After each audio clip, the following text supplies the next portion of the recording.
They say spiritual awakening is a destination, the pinnacle, the summit of a long climb toward enlightenment.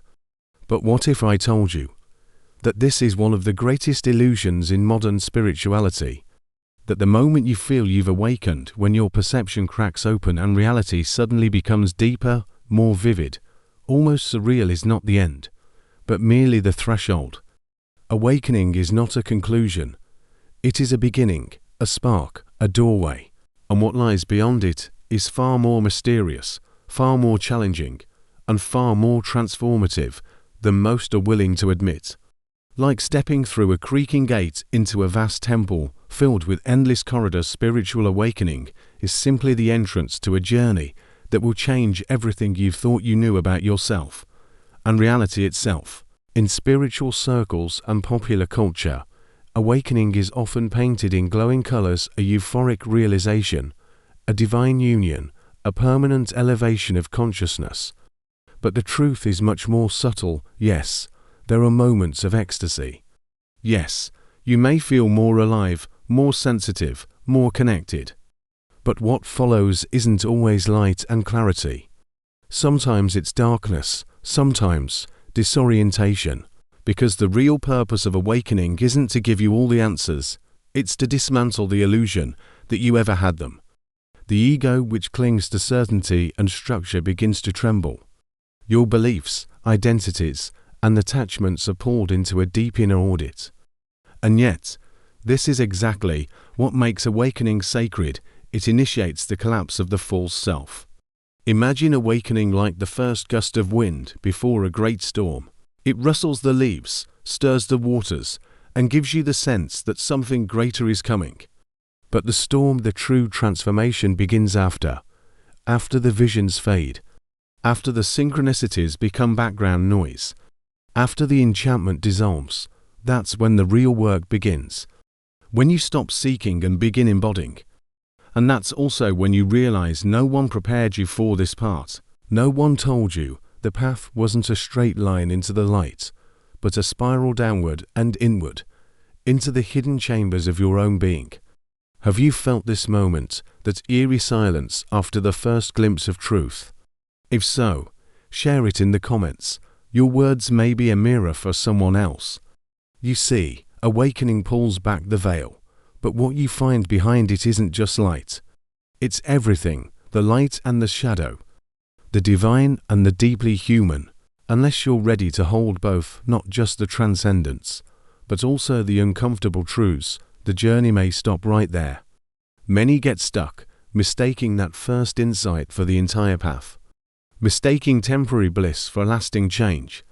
But true awakening invites you to walk through the doorway, not just stand in awe of it. And what lies beyond isn't a straight path, but a labyrinth of becoming, unbecoming, and becoming again. Each turn reveals another layer, another version of you waiting to be remembered. So what happens after awakening? What awaits beyond that first flash of divine insight? What unfolds when the ego steps back and the soul begins to whisper? The truth is, awakening is just a signal, a quiet knock from the universe, inviting you into a space where your old self cannot follow. And once you say yes, everything changes. You begin to perceive the energetic architecture of your life. You realize that nothing is random. Every relationship, every emotion, every hardship is part of a deeper design. But this awareness, it's only the first page. The real story begins after the door opens. But what really happens once you walk through that door? You've walked through the doorway. The illusions have crumbled. Your old beliefs no longer hold power. And the first flash of awakening has left your soul wide open. But then, silence, a profound, almost eerie stillness sets in. And you begin to wonder, was that it? Why does everything feel so quiet now? This is the part no one talks about, the strange and sacred pause that follows the awakening storm. No fireworks, no divine downloads, just space, emptiness. A silence so deep it almost echoes. Many mistake this for a step backward. Others fear they've lost a connection they just found. But this silence isn't absence, it's preparation. A clearing of the noise so that the truth can begin to settle.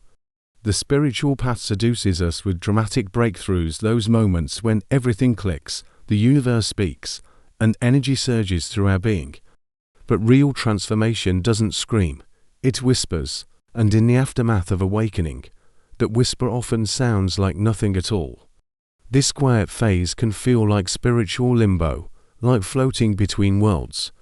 Your outer life may appear unchanged, yet something within you feels drastically different and yet undefined. You may lose interest in things that once fascinated you. Old routines dissolve. Even your inner voice may go silent for a while. But what if this isn't regression, but recalibration?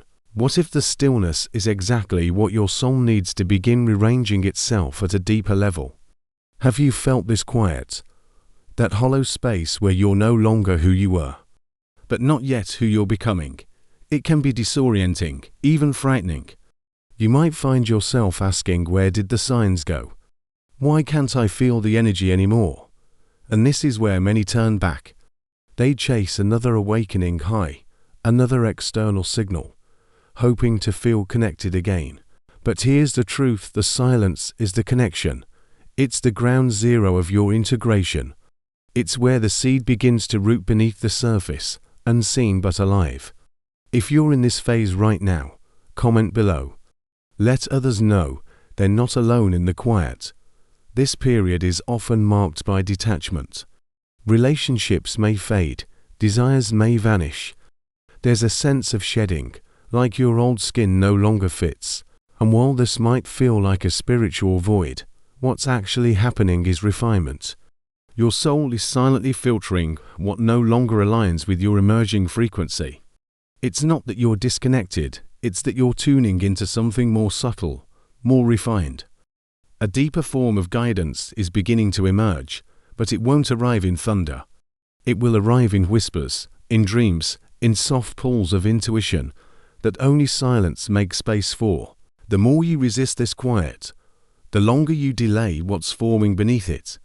It's in this silence that something powerful begins to take shape, not in the form of visions or miracles, but in the slow, steady anchoring of your truth.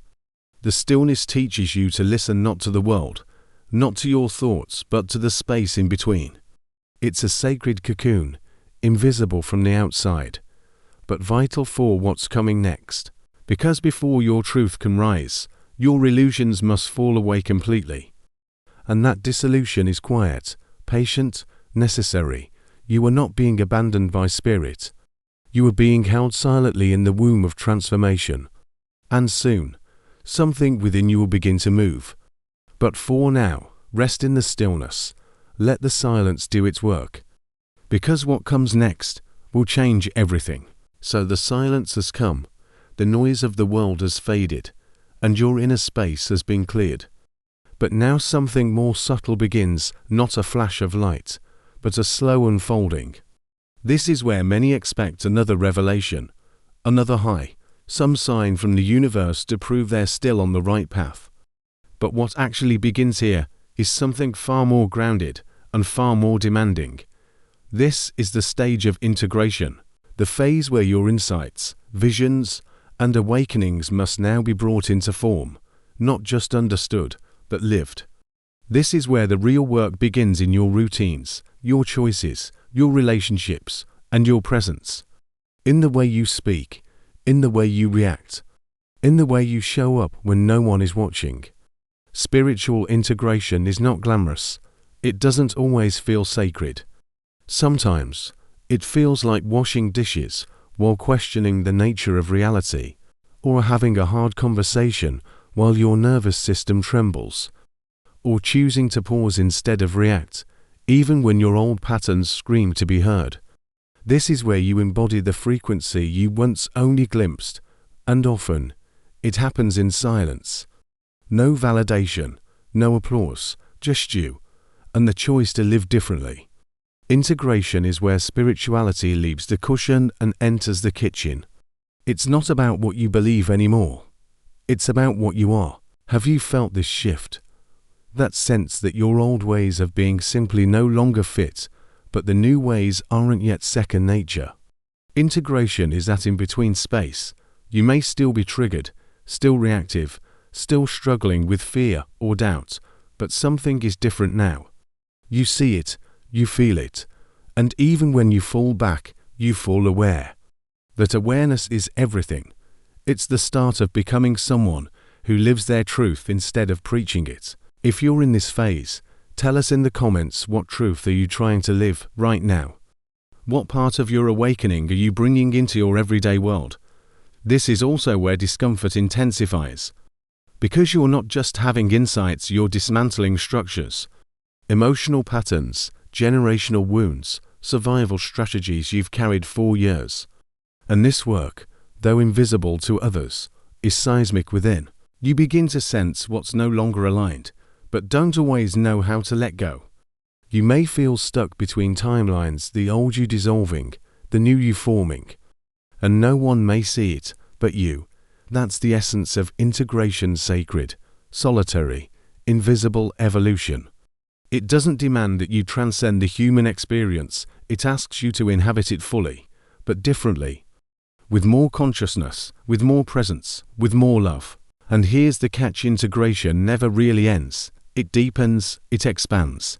You'll keep cycling through layers, each time becoming more precise, more attuned, more authentic. But this phase, right here, is the foundation. It's what determines whether your awakening was just a moment or a turning point, because now your energy speaks louder than your words. Your presence becomes your message, and that's what changes live, starting with your own. But as you begin to live this new truth, something unexpected may start to surface in your body and emotions. You've begun to live your truth. The mind is quieter, your choices are more aligned. But now, your body starts to speak, and sometimes it screams. You may find yourself exhausted for no clear reason.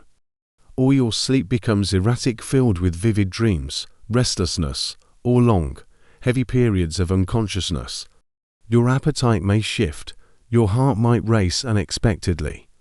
Old injuries may flare up again. These aren't random, they're not mistakes. What you're experiencing is your body recalibrating. Because when your consciousness evolves, your physical form must adapt to hold at higher frequency. You are not just a soul having a human experience, you are a bioenergetic system realigning itself in real time. Mainstream science may not fully explain it, but ancient traditions knew. The body is not separate from spirit, it is the vessel through which spirit expresses. So when your vibration rises, when your inner structure starts to reorganize, the body must shed the density it once carried. This is why fatigue hits so hard, why emotions suddenly surge, why the physical form feels like it's in flux. The nervous system, the endocrine system, even your cellular memory, all of it responds to the energetic blueprint being rewritten from within. And just like a snake shedding its skin, it's not always comfortable. In fact, it can feel like everything is falling apart. But what's really happening is that you're making space for what's to come. Have you experienced this shift in your body? Strange sensations with no medical explanation. A sudden increase in sensitivity to sound, to light, to people's emotions. These are signs that your system is opening. Your body is learning to process subtle information that your previous state couldn't hold. You're no longer just reacting to the world, you're becoming porous to it. But this sensitivity is not weakness, it's evolution. It's your biology learning to resonate with your soul. If you're in this stage, let us know in the comments what physical or energetic changes have you noticed. You're not alone, and your story might be exactly what someone else needs to hear. This recalibration phase requires care. Not the hustle, not the pushing through, but real care, hydration, rest, gentle movement, grounding. You are not malfunctioning, you're upgrading. But the modern world doesn't support this kind of transformation. So often, we pathologize what is actually sacred. We numb it, suppress it, ignore it. But your body is your oracle now.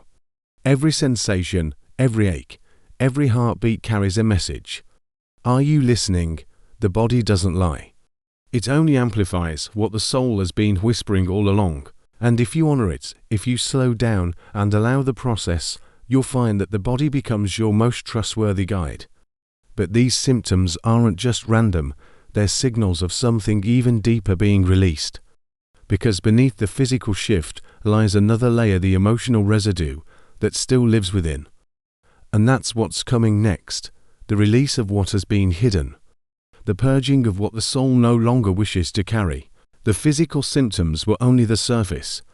Now, something deeper begins to stir, emotions you thought you had buried, memories long forgotten, pain you believed you had already healed. This is emotional purging, and it arrives without warning. You might wake up in tears, feel waves of grief or anger move through you with no obvious cause. You may find yourself suddenly confronting past traumas, old relationships, or childhood wounds. It feels raw, overwhelming, even unfair, but this is not a setback, it's a cleansing. A necessary release of what the soul has outgrown. Because when your energy shifts to a higher vibration, everything that doesn't match that frequency must come to the surface to be seen, felt, and finally released. We've been conditioned to suppress, to be strong, to keep going. But the spiritual path isn't always graceful, it's messy. It asks us to feel what we've avoided. And this process is not about wallowing or reliving the pain, it's about allowing it to move through, without resistance. Like a thunderstorm that clears the sky, emotional purging makes space for light. But first, it brings the storm, and it's here that your courage is tested. Can you sit with your sadness without fixing it? Can you breathe through your rage without turning it against yourself or others? These emotions aren't obstacles, they're old frequencies, leaving your field. Let them leave. Have you felt this wave of release? A sudden, unexplained sadness or a deep longing that comes from nowhere? If you have, know this: you are not broken. You are breaking open. And in that opening, something sacred is happening. The emotions you are facing now are not just personal, they are ancestral, collective, karmic. You are clearing more than just your story. You are creating space for your higher self to step forward. Share in the comments if you've experienced this. What has resurfaced for you? Your vulnerability might be the key that unlocks healing in someone else watching. This phase can feel isolating. People around you may not understand. They might say you're overreacting or being too sensitive. But that's because they can't feel what you're carrying, the depth, the weight, the transformation. Emotional purging often happens in silence, behind closed doors. But know this: you are not alone.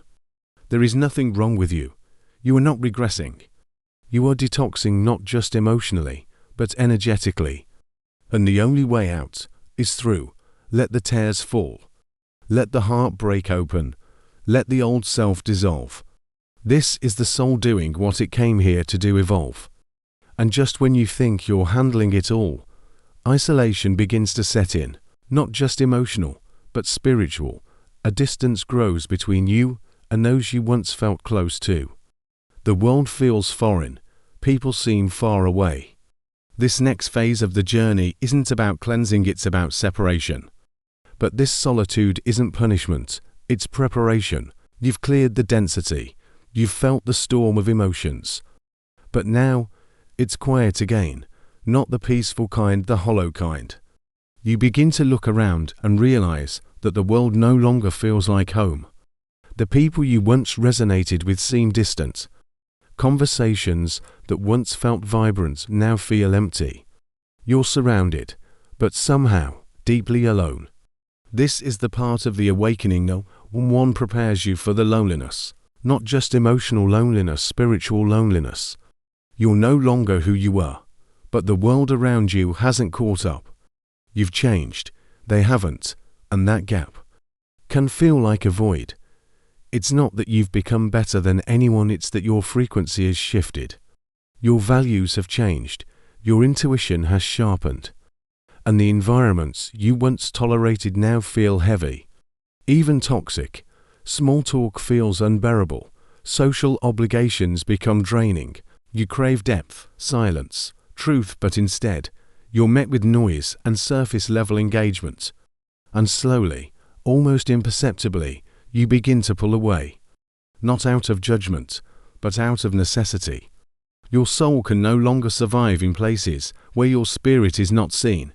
And that withdrawal, though essential, can feel like abandonment both of others and of the version of you that once fit in. Have you felt this? That invisible wall between you and the rest of the world. That ache for connection that isn't just social, it's energetic. This is more common than you think. So many people walking through their awakening feel this exile. Like they've been dropped into a new dimension without a map. If that's you, share your story. When did you first realize you couldn't go back? When did the world around you begin to feel like it no longer reflected the world within you? Your voice may be the echo someone else is silently waiting to hear. This spiritual solitude is not a punishment, though it often feels like one. It is, in truth, a space of incubation.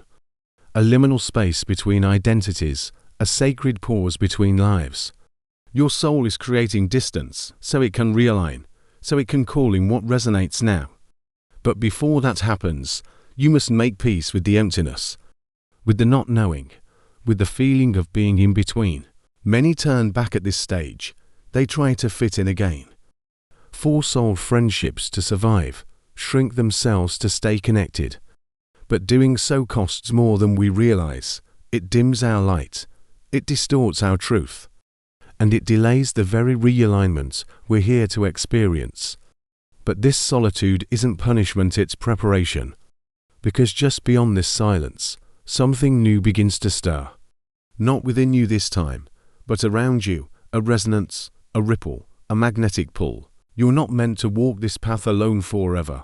But first, the old must fall away. The false must dissolve, so that what's true can find you. And it will, but first the quiet, the separation, the sacred alone.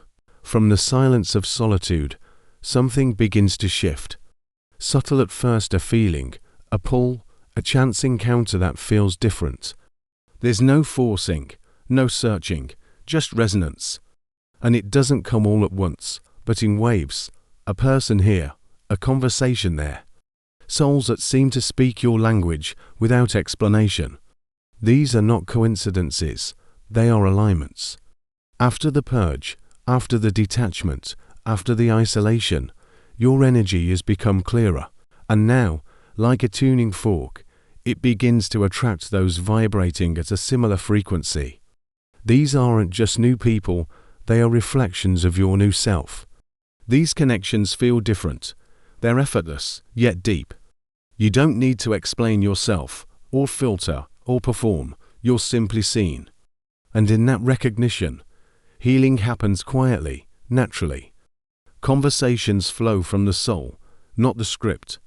There's space for silence, for truth, for presence. These relationships aren't based on history or obligation, they're rooted in shared evolution. Mutual remembrance, a kind of soul recognition that feels both ancient and brand new. And the more you relax into your truth, the more these connections begin to appear, be because you chase them, but because you become the kind of presence that calls them in. Have you met someone like this?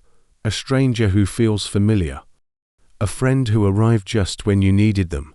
These aren't accidents, they're answers. Energetic affirmations that you're not alone and never were. If you've experienced this, share in the comments who found you when you least expected it. What shifted when you stopped trying to fit in and started being fully yourself. Your story may be the beacon someone else is searching for. These aligned relationships aren't always lifelong, but they are deeply purposeful. Some come to teach, others to mirror, some to journey alongside you for a season. And each one serves as a bridge guiding you deeper into authenticity, deeper into service, deeper into connection with the whole. These are the people grow with, people who don't just tolerate your evolution, they celebrate it. And as you evolve, so do your connections. They become less about filling a void, and more about co-creating meaning, less about clinging, more about allowing. They are not attachments, they are activations. So if awakening led you through the fire, and solitude brought you to your knees, then this is the part where you rise not alone, but supported. Because after you've remembered who you are, you begin to attract others who are doing the same. And together, something sacred happens. Community, not built on masks, but on truth, not bound by formality, but by frequency. And from here, one final question emerges. If awakening isn't the destination, then what is your real purpose now? So here you are, on the other side of awakening. You've walked through the doorway, you've faced the silence. You've integrated, released, let go, and found others along the way. But now comes the final revelation, the truth no one can give you. Only you can uncover purpose. And here's what they don't tell you: your purpose is not a job, a role, or a mission to chase. It's not something out there waiting to be discovered. It is something waiting to be embodied. Because your real purpose is not about doing more. It's about being more you, fully, honestly, authentically, unapologetically. You don't find your purpose. You become it. We live in a world obsessed with outcomes, with defining purpose in terms of productivity, achievement, impact. But in higher consciousness, purpose is presence. It's how you show up. It's the frequency you hold. It's the way your energy shifts a room before you say a single word. When you stop seeking and start being, your life naturally aligns. The right people, the right paths, the right opportunities, they don't appear because you chase them. They appear because you're finally resonating with who you really are. And from that place, everything flows, not without effort, but without resistance. Have you reached this place? That moment when you realize you don't have to strive anymore. That being deeply, vibrantly you is enough. That your joy, your alignment, your peace is the gift you came to offer.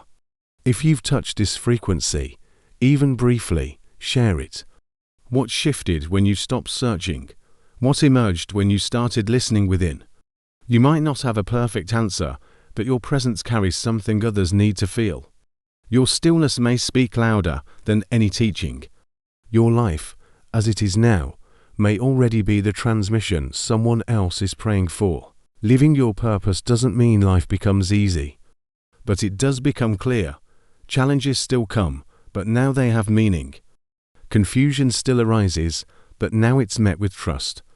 Purpose, at this level, is not a goal. It's a state of coherence. A marriage between your inner truth and your outer actions, and that integrity, it changes lives.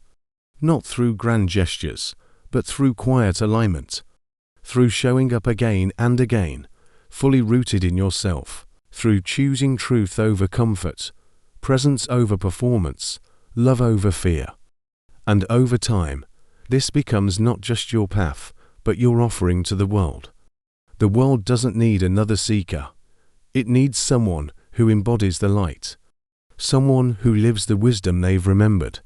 And that someone is you, not because you're better, but because you're ready. Ready to stop searching, ready to start radiating, ready to be the presence you always meant to be.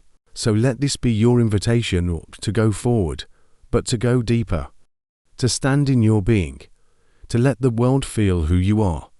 And if this journey resonated with you, make sure to subscribe and turn on notifications. The next revelation is already on its way. And feel free to share your truth in the comments. Your light may be the spark that awakens someone else.